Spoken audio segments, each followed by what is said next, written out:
Мен bu yerde yaşalmadım, yaşlığıma toyalmadım, ветаныма асрет oldum, ey güzel Kırım.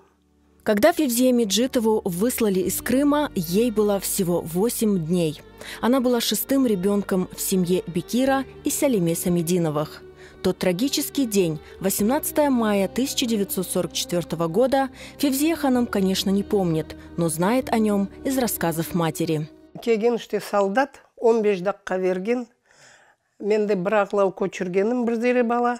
Анам шашмалап, алып болғанын алған ағамнарды ярдым еткенлер, татам ана бір шилер алған. Сон бір текеранчық, бір қачпачқачық печеньясы бар екен. Оны ау балалара көстермеген. Ачапа епет, түсті жоқ. О печеньяның ағзына алып, емшатып, мен ағзыма тоқы екен. Әулетіп вагонда бақып, мен ерімде алып кете. Одного из детей Селиме ханым потеряла еще в Крыму. Она понимала, что у новорожденной Февзие ханым практически не было шансов на выживание. Но материнская любовь сильнее всех испытаний. Напасым шуны селметті көтерді атау Волгаден. Жоқден 4 баласы бар. Анам да менен қайыр. Бұл 5-ші баламден. О, менден он Алла өмірін берген olsa яшарден, Алла өмірін вермен olsa өлерден. Мен балам көтеріп атмамден. Так Селиме Самединова с 5 детьми на руках попала в Марийскую АССР, где многодетную мать ожидал не только голод и болезни, но и каторжная работа на лесоповале.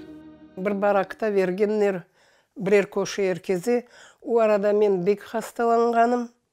Бәбет у вагончине, наверное, продулы, бұттын үстім башым чобан толған. Анам қойғаннар больница.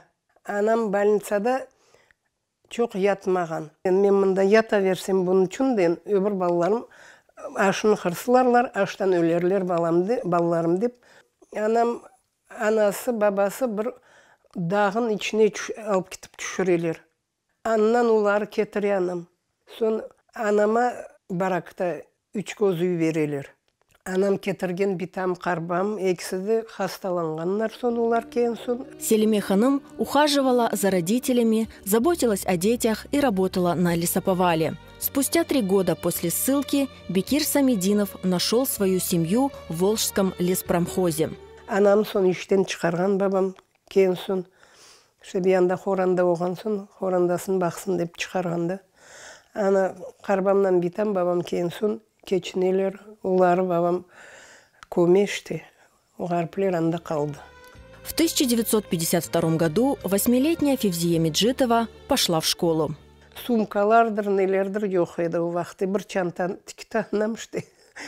Ана оннан мектепе бардық.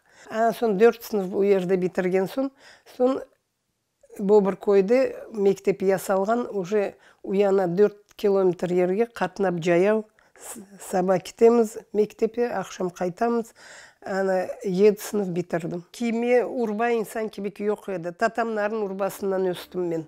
В 1958 году семья Самединовых переехала в Ташкентскую область в поселок Алмазар. Февзия ханым выросла на рассказах мамы о Крыме. Анам әр вақыт ағылай еді Қырым деп. Олардың отырған ері пек авалы, пек яқшы екенде.